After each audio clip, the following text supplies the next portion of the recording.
আসসালামু আলাইকুম রহমতুল্লাহি ওবরাকাতুহ। আলহামদুলিল্লাহি ওয়াহদা ওয়াসসালাতু ওয়াসসালামু আলা মান লা নাবিয়্যা বা'দা ওয়া আলা আলিহি ওয়া সাহবিহি ওয়া মাওয়ালা। সম্মানিত ভাই ও বোনেরা, আমাদের নদ্দা সরকার বাড়ি জামে মসজিদের তাফসিরে বর্তমানে দ্বিতীয় দফার তাফসির চলছে। দ্বিতীয় দফার তাফসিরে আজকে সূরা মুহাম্মাদের প্রথম পর্বের তাফসির হবে ইনশাআল্লাহ। গত পর্বে আমরা যে সূরাটির তাফসির করেছিলাম, সূরাটির নাম ছিল সূরা আল আহকাফ। আজকে যে সূরা থেকে আমাদের তাফসির, এই সূরাটির নাম হলো সূরা কি সূরা? এর আগে একটু বলছি না নাম কোন সূরা? সূরা মুহাম্মাদ। কোরআনে কারিমের এই সূরাটি অত্যন্ত গুরুত্বপূর্ণ একটি সূরা। সূরাটির নামকরণ করা হয়েছে সূরা মুহাম্মাদ। এই সূরার দুইটা নাম, একটা হলো সূরা মুহাম্মাদ, আরেকটা নাম আছে সূরা আল কিতাল। সূরা আল কিতাল, দুইটা নাম। এই সূরার 2 নম্বর আয়াতে কারিমায় আল্লাহ সুবহানাহু ওয়া তাআলা বলছেন, ওয়া আমানু বিমা নুসিলা আলা মুহাম্মাদিন, ওয়া আমানু বিমা নুসিলা আলা মুহাম্মাদিন। যারা ঈমান আনে মুহাম্মদ সাল্লাল্লাহু আলাইহি ওয়াসাল্লামের উপরে যা কিছু অবতীর্ণ করা হয়েছে। এখানে বিমা নুসিলা আলা মুহাম্মাদিন, এই মুহাম্মাদিন থেকে এই সূরাটির নামকরণ করা হয়েছে সূরা মুহাম্মাদ।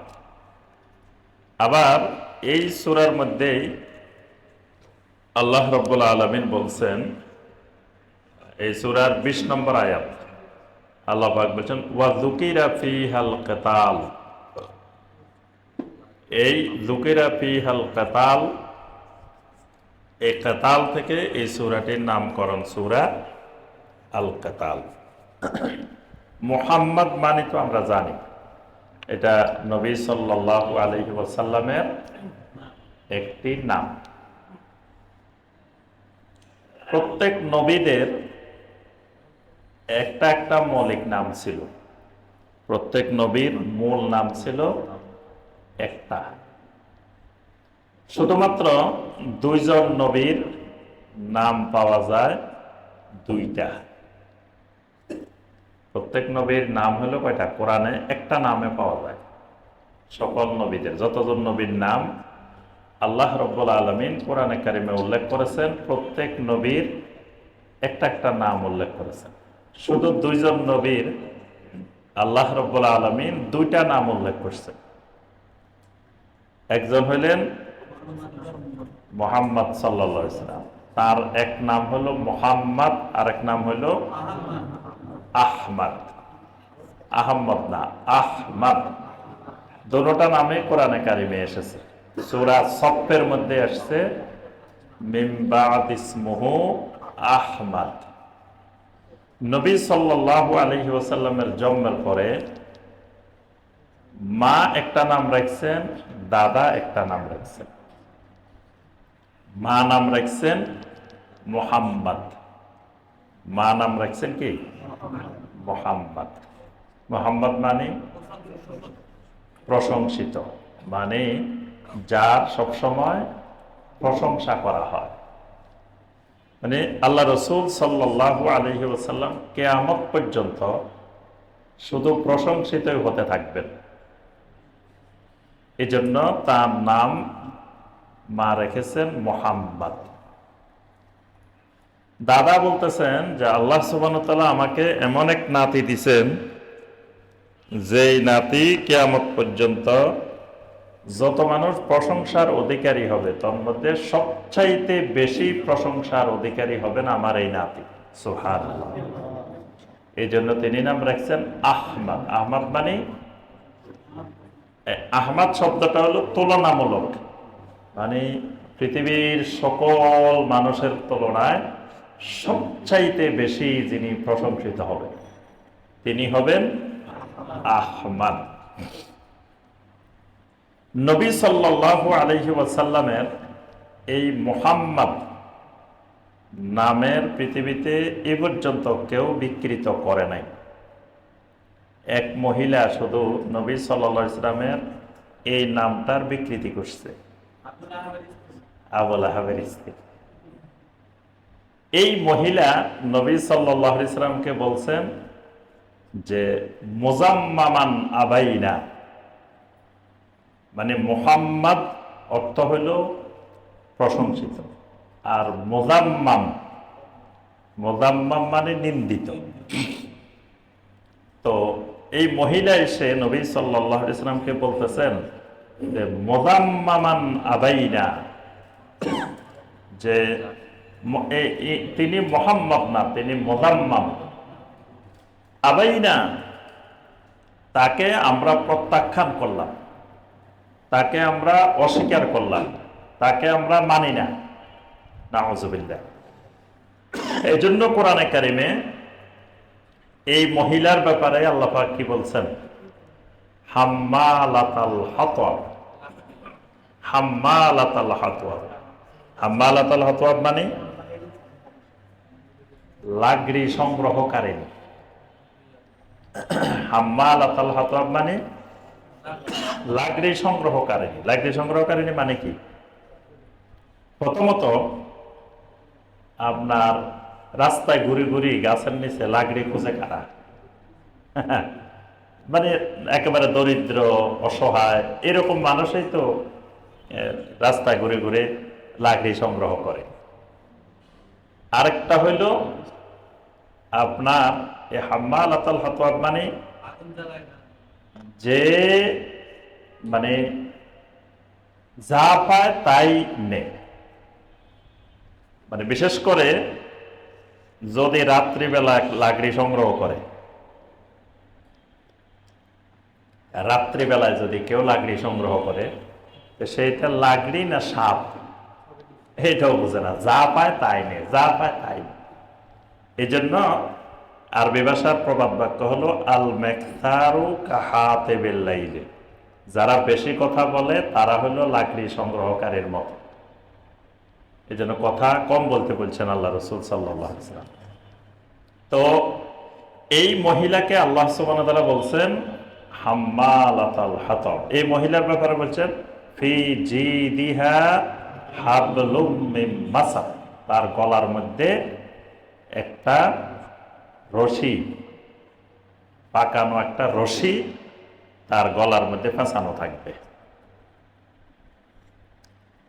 তাহলে নবী সাল্লাল্লাহু আলাইহি ওয়াসাল্লামের এই নামটা আল্লাহ রাব্বুল আলামিন নিজেও ব্যবহার করেছেন কোরআনে কারিমে অনেক আয়াতে। মুহাম্মাদুর রাসূলুল্লাহ ওয়াল্লাযীনা মাআহু আশিদ্দাউ আলাল কুফফারি রুহামাউ বাইনাহুম। আল্লাহ পাক এখানে মুহাম্মাদুর রাসূলুল্লাহ বলছেন। তারপরে ওয়ামা মুহাম্মাদুন ইল্লা রাসূল, অনেক আয়াতে আল্লাহ পাক এই নামটা ব্যবহার করেছেন। ঈমান আনার ক্ষেত্রেও আমাদেরকে ঈমান আনতে হয়, ওয়া আশহাদু আন্না মুহাম্মাদান আবদুহু ওয়া রাসূলুহু। মুহাম্মদ এই নামের উপরে কি আনতে হয়? ঈমান আনতে হয়। তো এই সূরাটির নাম সূরা মুহাম্মদ।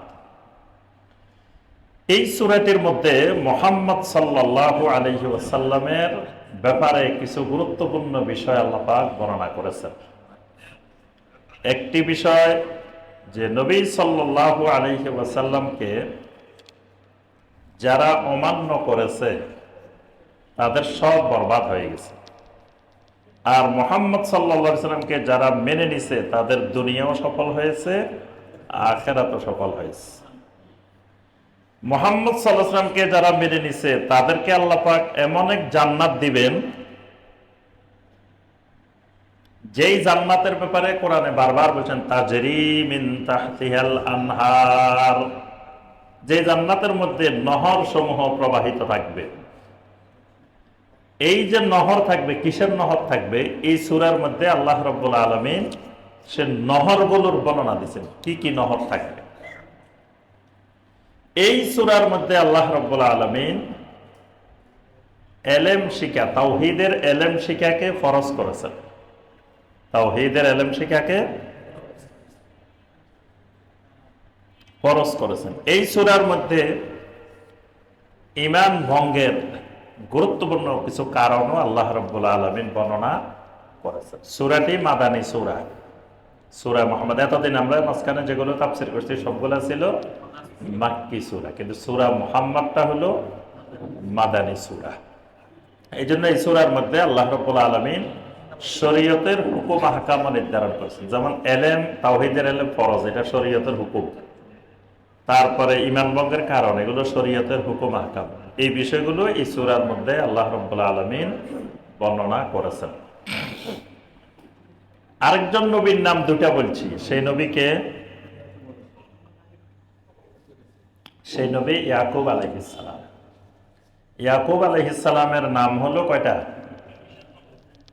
দুইটা, একটা ইয়াকুব আর একটা কি ইসরাইল। ইসরাইল, ইসরাইল এটা হিব্রু ভাষার শব্দ। ইসরাইল মানে আরবিতে হলো আব্দুল্লাহ। ইসরাইল এটার আরবি হলো কি আব্দুল্লাহ। ইসরুন মানে আব্দ, বান্দা। ইল মানে আল্লাহ। হিব্রু ভাষায় আল্লাহকে বলে ইল। তো ইসরাইল মানে আল্লাহর বান্দা, আব্দুল্লাহ, আরবিতে হলো আব্দুল্লাহ। ইয়াকুব আলাইহিস সালামের দুটা নাম, একটা হলো ইয়াকুব আর একটা হলো ইসরাইল। আর বাকি সব নবীদের আল্লাহ সুবহানাহু ওয়া তাআলা একটা করে নাম কোরআনে কারিমে বর্ণনা করেছেন। তো এই সূরাটা একটু ব্যতিক্রম ভাবে শুরু হয়েছে। কোরআনের প্রত্যেক সূরা থেকে এই সূরাটা একটা ব্যতিক্রম। কোরআনে কারিমের প্রত্যেক সূরা শুরু হয় ইসবাত দিয়ে, পজিটিভ দিয়ে। এই সূরা শুরু হয়েছে নেগেটিভ দিয়ে। প্রথম শুরু হয়েছে আল্লাযীনা কাফারু, যারা কুফরি করে। এরকম সূরা কোরআনে আর কোনোটা এইভাবে শুরু হয়নি। আল্লাযীনা দিয়ে সূরা শুরু হয় না, কারণ আল্লাযীনা মানে হলো, আল্লাযীনা শব্দ ব্যবহার করতে হলে আল্লাযীনার আগে আরো কিছু থাকতে হয়, তারপরে না আসে যারা। যেমন আল্লাহর বর্ণনা, আল্লাহ পাক আল্লাহ নিজের পরিচয় তুলে দেখতে যায়, বলেন আল্লাহুল্লাযী, আল্লাহু আল্লাযী, আল্লাহ হলেন তিনি যিনি এই কাজ করেন। তাহলে যিনির আগে তিনিটাকে, এটা তো লাগবে। কিন্তু এই সূরার মধ্যে দেখেন শুরুতেই আল্লাযীনা কাফারু। তাহলে বোঝা গেল যেই সময় এই সূরাটা নাজিল হচ্ছে সে সময় বিশাল দুইটা জিনিসের দ্বন্দ্ব চলতেছে, আল্লাযীনা কাফারু, আল্লাযীনা আমানু। দুই ভাগ, তখন সমস্ত মানুষগুলোর দুই ভাগে ভাগ হয়ে গেছে, কিছু আল্লাযীনা কাফারু, কিছু আল্লাযীনা আমানু। এবং আমানু আর কাফারুর বিশাল দ্বন্দ্ব সংঘাত বিরাজমান। বিশেষ করে নবী সাল্লাল্লাহু আলাইহি ওয়াসাল্লাম যখন মদিনায় হিজরত করেন তখন এই আয়াতগুলো, এই সূরাটা নাজিল হয়। এই সূরার নাম সূরা আল কিতাল। আমরা বলছি সূরার নাম সূরা আল কিতাল, কারণ হলো এর আগে মাক্কি জীবনে আল্লাহ সুবহানাহু ওয়া তাআলা কিতালের আয়াত নাজিল করছেন, কিন্তু সরাসরি কিতালকে ফরজ করেননি। এই সূরা নাজিলের পরে কিতাল ফরজ হয়েছে। কিতাল আর জিহাদের মধ্যে পার্থক্য আছে। জিহাদ হলো, জিহাদটা অনেক ব্যাপক একটা জিনিস। জিহাদের ভিতরে দাওয়াতও জিহাদ, এলেমও জিহাদ, সবরও জিহাদ, অনেক কিছু জিহাদের আওতাভুক্ত। কিন্তু কিতালটা হলো সরাসরি যুদ্ধ, সরাসরি মারামারি, সংঘর্ষ। এটাকে কোরআনের ভাষায় বলা হয় কিতাল। একটা হলো কিতাল ফি সাবিলিল্লাহ আর একটা হলো জিহাদ ফি সাবিলিল্লাহ। তো নবী সাল্লাল্লাহু আলাইহি ওয়াসাল্লামের নবুয়তের প্রথম থেকে এই পর্যন্ত চলছে জিহাদ ফি সাবিলিল্লাহ। এবারেই আল্লাহ রাব্বুল আলামিন অনুমতি দিয়েছেন কিতাল ফি সাবিলিল্লাহ। যুদ্ধবন্দীদেরকে ধরো, শক্ত করে বাঁধো, বাঁধার পরে এবার কয়েকটা এখতিয়ার। এক নম্বর এখতিয়ার, নবী চাইলে কিছু ছাড়াই ছেড়ে দিতে পারবেন। নবীকে এই এখতিয়ার দেওয়া হয়েছে। অথবা নবী চাইলে ফিদিয়ার মাধ্যমে ছেড়ে দিতে পারবেন, নবী চাইলে এদেরকে হত্যা করতে পারবেন। অনেকগুলো এখতিয়ার দেওয়া হয়েছে, কিন্তু এগুলার আগে বলছে ধরো আর বাঁধো শক্ত করে। নবী সাল্লাল্লাহু আলাইহি ওয়াসাল্লাম বদরের বন্দীদের থেকে দুইজনকে হত্যা করছেন। বদরের বন্দীদের থেকে, বদরে 70 জন কাফের মারা গেছে, 70 জন বন্দী হয়েছে। বন্দীদের মধ্য থেকে দুইজনকে হত্যা করছেন, আর বাকিগুলোকে মুক্তিপণ দিয়ে ছেড়ে দিয়েছেন। মুক্তিপণেরও আবার বিভিন্ন প্রকার আছে। হ্যাঁ, এই মুক্তিপণটা ছিল ব্যতিক্রম, যে মদিনার ছেলেদেরকে লেখাপড়া শেখাবে, লেখাপড়া শিখানোর মাধ্যমে মুক্তিপণ, এরপরে ছেড়ে দিয়েছেন। যে দুইজনকে নবী সাল্লাল্লাহু আলাইহি ওয়াসাল্লাম মারছেন, এই দুজনের নাম কি? দুই শয়তান। একজন হলো উকবা ইবনে আবি মুআইত লানাতুল্লাহি আলাইহি, আরেকজন ছিল নজর বিন হারেস লানাতুল্লাহি আলাইহি। এই দুই শয়তানকে নবী সাল্লাল্লাহু আলাইহি ওয়াসাল্লাম আর ছেড়ে দেননি। এই দুইজনকে বদরের বন্দীদের মধ্য থেকে হত্যা করেছে। উকবা ইবনে আবি মুআইত, এই শয়তানেই নবী সাল্লাল্লাহু আলাইহি ওয়াসাল্লামকে সেজদারত অবস্থায় নবী সাল্লাল্লাহু আলাইহি ওয়াসাল্লামের পিঠের উপরে ওটের নাড়ি ভুঁড়ি চেপে দিয়েছিল, এবং যেটার মাধ্যমে নবী সাল্লাল্লাহু আলাইহি ওয়াসাল্লামের শ্বাস বন্ধ হয়ে যাচ্ছিল। এই উকবা ইবনে আবি মুআইত নবী সাল্লাল্লাহু আলাইহি ওয়াসাল্লামকে গামছা পেঁচিয়ে হত্যা করতে চেয়েছে। এই উকবা ইবনে আবি মুআইত অনেক ধরনের ষড়যন্ত্র করছে নবী সাল্লাল্লাহু আলাইহি ওয়াসাল্লামকে হত্যা করার জন্য। এই জন্য নবী সাল্লাল্লাহু আলাইহি ওয়াসাল্লাম তাকে আর ক্ষমা করেন নাই। আর নজর বিন হারেস, এই শয়তান গান বাজনা চালু করছে, কোরআনের বিপরীতে গান বাজনা চালু করছে। নজর বিন হারেস সে মুরব্বী ছিল এলাকার, তা সে বলল যে আমি তোমাদেরকে এমন একটা বিকল্প আনে দিব, যে দেখতেছি মক্কার পোলাপাইন সব খালি কোরআন শোনার জন্য দৌড় দেয়। মুহাম্মদ সাল্লাল্লাহু আলাইহি ওয়াসাল্লাম যেখানে কোরআন তেলাওয়াত করে সবাই সেখানে চলে যায়, কোরআন শোনার জন্য পাগল হয়ে যায়। তা আমি এমন এক বিকল্প ব্যবস্থা নিয়ে আসব, যে বিকল্প ব্যবস্থায় যুবকেরা আর কোরআন শুনতে যাবে না, এটা শুনতে যাবে। কি আনবে? সে তখন সিরিয়া গেছে, সিরিয়া থেকে কিছু দাসী কিনে আনছে। ওই যুগে কোনো সম্ভ্রান্ত নারীরা গান গাইত না, দাসীরা গান গাইত। তো ওই দাসী কিনে আনছে ওখান থেকে, কিনে এনে প্রতি রাত্রে মক্কার গলিতে গলিতে সে গানের আসর বসাইতো, দাসীরা গান গাইতো। তো গান বাজনা এগুলো নিয়ে ব্যস্ত হইতো, তখন যুবকদেরকে সে এদিকে ধাবিত করত। এজন্য গান বাজনাটা দেখবেন মুশরিকদের ইবাদত। আপনি পুরো ভারতীয় উপমহাদেশে দেখেন, মুশরিকদের ইবাদতটা গান বাজনা, আর কিছু না। গান গাইবো আর নাচবো, ঢোল তবলা বাজাইবো, নাচবো, এটাই তাদের ইবাদত। কারণ এটা কোরআনের বিপরীতে আসছে, এটা মুশরিকেরাই আমদানি করছে। নজর বিন হারেস এটাকে আমদানি করছে। এবং এই ব্যাপারে আল্লাহ পাক কোরআনে কারিমে সূরা লুকমানের 6 নম্বর আয়াত আল্লাহ রাব্বুল আলামিন নাযিল করছেন এই নজর বিন হারেসের ব্যাপারে।